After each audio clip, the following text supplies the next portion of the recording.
السلام علیکم۔ ویڈیو کی طرف جانے سے پہلے میری آپ سے گزارش ہے کہ آپ اس چینل کو ضرور سبسکرائب کریں تاکہ ہر نئی آنے والی ویڈیو آپ تک پہنچ سکے۔ ہمارا گروپ 25 دسمبر 2025 کو تہران پہنچا۔ اسلام آباد سے ڈائریکٹ فلائٹ تھی۔ ایران کے بارے میں دنیا غلط فہمی کا شکار ہے۔ یہ اسے پسماندہ سمجھتی ہے جبکہ یہ انتہائی ماڈرن اور خوشحال ملک ہے۔ آپ اس کا اندازہ ہوائی سفر سے لگا لیجئے۔ ایران میں 13 ڈومیسٹک ایئر لائنز اور تمام چھوٹے بڑے شہروں میں ایئرپورٹس ہیں۔ چنانچہ پورے ملک میں فلائٹ کنیکشن ہیں اور یہ پاکستان کے مقابلے میں سستی بھی ہیں۔ شاید اسی لیے ایران کے تمام ایئرپورٹس پر رش نظر آتا ہے۔ تہران میں 2 ایئرپورٹس ہیں۔ امام خمینی ایئرپورٹ انٹرنیشنل فلائٹس کے لیے مختص ہے جبکہ مہر آباد ایئرپورٹ سے ڈومیسٹک فلائٹس آپریٹ ہوتی ہیں۔ مہر آباد وہی ایئرپورٹ ہے جہاں سے 16 جنوری 1979 کو شاہ ایران ملک سے فرار ہوا تھا اور جہاں 1 فروری 1979 کو امام خمینی نے ایران کی سرزمین پر قدم رکھا تھا۔ شاہ ایران کے طیارے نے مہر آباد سے آخری اڑان بھری، گھوم کر تہران کا فضائی جائزہ لیا، سڑکوں پر مرگ برشا کے نعرے لگاتے لاکھوں لوگوں اور تہران کے پہاڑی سلسلے البرز پر نظر ڈالی اور ہمیشہ کے لیے رخصت ہو گیا۔ شاہ ایران نے جلاوطنی میں عبرت ناک زندگی گزاری تھی۔ پوری دنیا میں صرف مصریوں نے اس کی مدد کی۔ انور سادات نے اسے پناہ دی اور جولائی 1980 میں انتقال کے بعد اس کی تدفین بھی کی۔ شاہ ایران کا مقبرہ آج بھی قاہرہ میں الرفائی مسجد میں ہے۔ مجھے وہاں جانے کا اتفاق ہو چکا ہے۔ ہم پاکستان سے امام خمینی ایئرپورٹ پر اترے۔ ایئرپورٹ جدید اور شاندار ہے اور یہ امام خمینی کے روضے کے قریب واقع ہے۔ ہماری پاکستان واپسی بھی اسی ایئرپورٹ سے ہوئی اور ہم اس کے CIP لانچ کی تعریف کرنے پر مجبور ہو گئے۔ مہر آباد اور امام خمینی ایئرپورٹس پر بے شمار ٹیکسیاں کھڑی ہوتی ہیں۔ میرا مشورہ ہے کہ آپ ان کے جھانسے میں نہ آئیں اور ایئرپورٹ کے اندر موجود ٹیکسیوں کی کمپنیوں سے ٹیکسی لیں۔ یہ آپ کو سستی بھی پڑے گی اور ڈرائیور راستے میں آپ کو تنگ بھی نہیں کرے گا۔ تاہم ایران میں ٹیکسیوں کا معیار اچھا نہیں۔ گاڑیاں پرانی اور گندی ہوتی ہیں۔ تہران ایک بڑا اور مصروف شہر ہے۔ گاڑیاں بہت زیادہ ہیں لہٰذا ٹریفک جام معمول ہے۔ آپ 10 منٹ کا فاصلہ عموماً 1.5 گھنٹے میں طے کرتے ہیں۔ حکومت نے اس کے تدارک کے لیے ایک دلچسپ فارمولہ بنا رکھا ہے۔ ایک دن میں آڈ نمبرز کی گاڑیاں سڑک پر آ سکتی ہیں اور دوسرے دن ایون نمبرز کی، یعنی ایک دن میں تہران کی صرف آدھی گاڑیاں باہر آتی ہیں لیکن اس کے باوجود ٹریفک زیادہ ہوتی ہے۔ میں آدھی سے زیادہ دنیا دیکھ چکا ہوں مگر تہران سے زیادہ ٹریفک جام میں نے کہیں نہیں دیکھی۔ جبکہ حکومت نے پورے شہر میں ٹنلز، ہائی ویز، انڈر پاسز اور اوور بریجز بنا رکھے ہیں لیکن اس کے باوجود ٹریفک تہران کا بہت بڑا مسئلہ ہے۔ ہمیں ایئرپورٹ سے ہوٹل پہنچنے میں گھنٹہ لگ گیا جبکہ ہوٹل بمشکل 20 کلومیٹر کے فاصلے پر تھا۔ تہران کے مضافات میں ایک تاریخی شہر ہوتا تھا رے۔ بو علی سینا جیسے سینکڑوں مشاہیر کبھی اس شہر میں رہائش پذیر تھے۔ ایک روایت کے مطابق بی بی شہر بانو واقع کربلا کے بعد شہر رے آ گئی تھیں۔ روایات کے مطابق حضرت امام حسین رضی اللہ تعالیٰ عنہ نے 10 محرم کی صبح انہیں گھوڑے دلدل پر بٹھا کر ایران روانہ کر دیا تھا۔ بی بی طویل مسافت کے بعد رے پہنچیں اور زندگی کے آخری سال یہیں بسر کیے۔ ان کا وصال اسی شہر میں ہوا۔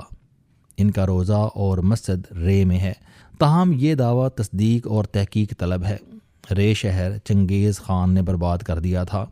یہ اب تہران کا حصہ ہے اور لوگ بی بی شہر بانو سے منسلک عمارتوں کی زیارات کے لیے یہاں آتے ہیں۔ مجھے 2024 میں وہاں جانے اور زیارت کا موقع ملا۔ تہران کے 4 حصے ہیں، نارتھ سائیڈ، ساؤتھ سائیڈ اور ایسٹ اور ویسٹ سائیڈز۔ یہ چاروں سائیڈز پورے شہر ہیں اور ان کے درمیان ٹھیک ٹھاک فاصلہ ہے اور آپ کو ٹریفک کی وجہ سے ایک سائیڈ سے دوسری سائیڈ تک پہنچنے میں اکثر اوقات 2 گھنٹے لگ جاتے ہیں۔ نارتھ سائیڈ پرانی اور مہنگی ہے۔ یہاں 100 میٹر کے فلیٹس کی قیمت $2 ملین سے زیادہ ہے۔ یہ حصہ پہاڑیوں پر مشتمل ہے لہٰذا سڑکیں ڈھلوانی ہیں۔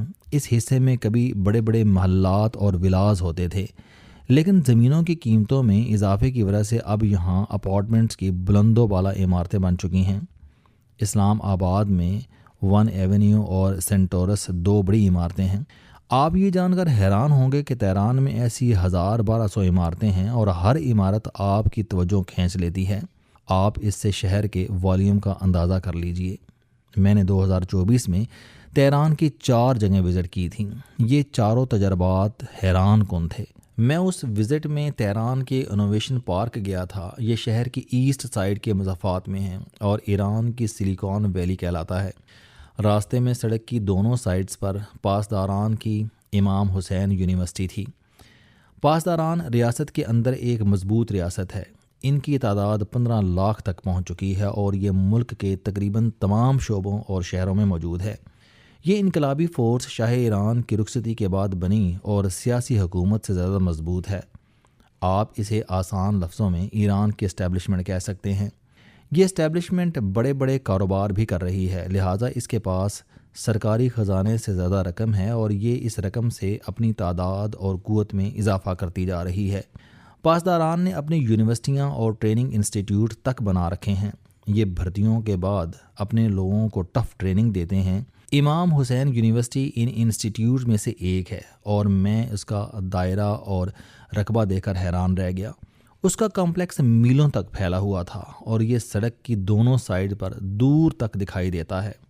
ہم امام حسین یونیورسٹی سے گزر کر آخر میں ایران کی سلیکان ویلی پہنچ گئے۔ آپ یقین کریں وہ جگہ میری توقع سے 1000 گنا زیادہ خوبصورت اور جدید تھی۔ اس پارک میں ایران کی تمام بڑی کمپنیوں کے دفاتر ہیں اور تمام عمارتیں ایک سے بڑھ کر ایک خوبصورت اور جدید ہیں۔ میں نے ایسی عمارتیں اور ایسی سہولتیں امریکہ کی سلیکان ویلی میں بھی نہیں دیکھیں۔ منصوبہ بندی کے وفاقی وزیر احسن اقبال کو یہ جگہ ضرور وزٹ کرنی چاہیے اور پاکستان میں ایسی 4 IT پارکس بنانے چاہیے۔ ایران پر اقتصادی پابندیاں ہیں، انفلیشن بہت زیادہ ہے، $1 کے 10 لاکھ ایرانی ریال آتے ہیں۔ عالمی کریڈٹ کارڈز اور ATMs یہاں کام نہیں کرتی، چنانچہ گورنمنٹ نے اپنے پیمنٹ سسٹم بنا لیے ہیں۔ پورے ملک میں کریڈٹ کارڈز مشینیں ہیں اور آپ پانی کی بوتل سے لے کر جہاز تک کارڈ کے ذریعے خریدتے ہیں۔ آپ اگر کسی روزے پر چندہ یا کسی ضرورت مند کو رقم دیں گے تو بھی آن لائن دیں گے یا پھر مشین یا اپنا کارڈ ٹچ کریں گے۔ مجھے شیراز میں 2 اندھے گلوکار دکھائی دیے۔ یہ گانا گا کر روزی کما رہے تھے۔ انہوں نے اپنے کندھوں پر کریڈٹ کارڈز مشینیں لگا رکھی تھیں اور لوگ اپنی خوشی کے مطابق کارڈ کے ذریعے انہیں پیمنٹس کر رہے تھے۔ ملک کے تمام ریسٹورانوں، ہوٹلوں اور ٹرانسپورٹ کمپنیوں میں صرف کارڈ استعمال ہوتے ہیں، لہٰذا آپ کو پورے ملک میں کیش کاؤنٹرز نہیں ملتے۔ پیمنٹ سسٹم بنانے والی کمپنیوں کے دفتر اور لیبز بھی اسی کمپلیکس میں ہیں۔ یہ علاقہ پردیس کہلاتا ہے، لہٰذا اس کمپلیکس کا نام پردیس ٹیکنالوجی کمپلیکس ہے۔ تہران اور کمپلیکس کے درمیان خشک پہاڑیوں کا سنسان علاقہ ہے۔ حکومت نے ٹنلز اور ہائی ویز کے ذریعے نہ صرف اس علاقے کو آپس میں جوڑ دیا ہے بلکہ پہاڑوں پر بڑے بڑے رہائشی کمپلیکس بنا کر یہاں بھی پورا شہر آباد کر دیا ہے۔ یہ شہر چین کی مدد سے بنایا گیا اور اس میں اب 1 لاکھ کے قریب لوگ رہتے ہیں۔ حکومت کا خیال ہے کہ مستقبل میں تہران کی آدھی آبادی یہاں شفٹ ہو جائے گی۔ مجھے اسی وزٹ میں بک گارڈن کمپلیکس بھی دیکھنے کا موقع ملا۔ یہ علاقہ کبھی رہائشی بلاک ہوتا تھا، حکومت نے اسے خرید کر مسمار کیا اور یہاں بک گارڈن بنا دیا۔ آپ میری بات کو مبالغہ سمجھیں گے لیکن آپ یقین کریں کہ میں نے ہیلنسکی کی لائبریری کے بعد دنیا میں اس سے زیادہ خوبصورت لائبریری اور بک کمپلیکس نہیں دیکھا۔ یہ ایک وسیع عمارت ہے جس میں بک شاپس، کانفرنس رومز، ریسٹوران اور کافی شاپس ہیں اور اس کے گردا گرد وسیع گارڈن اور واکنگ ٹریکس ہیں۔ آپ فیملی سمیت پورا دن یہاں گزار سکتے ہیں۔ یہاں بچوں اور خواتین کے لیے الگ سیکشن اور ریسرچ کے لیے چھوٹے ساؤنڈ پروف کیبن ہیں۔ کمپلیکس کے باہر فوارے اور جاگنگ ٹریکس ہیں جبکہ آخر میں سینما گھر اور عجائب خانہ ہے۔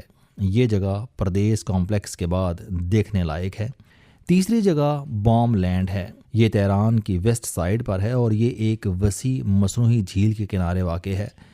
ایران کی ایک پرائیویٹ کمپنی نے راول لیک جیسی مصنوعی جھیل بنائی اور اس کے گرد ریسٹوران، کافی شاپس اور مال بنا دیا اور یہ جگہ دیکھتے ہی دیکھتے ایران کی مہنگی ترین جگہ بن گئی۔